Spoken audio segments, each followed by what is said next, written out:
রক্ষা করে আজকে বসন্তের কোকিল আপনারাই হয়েছেন।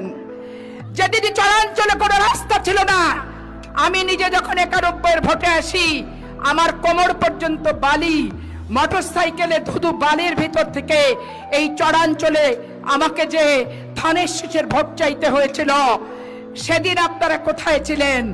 91 সালের এমপি ছিল লতিফুর রহমান।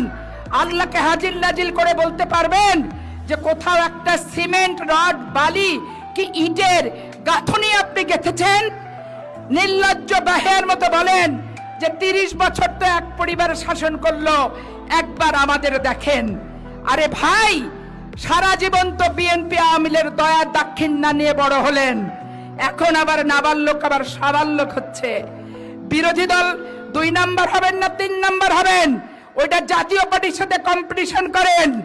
ওইটা বাদ দিয়ে এখন আবার রাষ্ট্রীয় ক্ষমতার স্বপ্ন দেখছেন।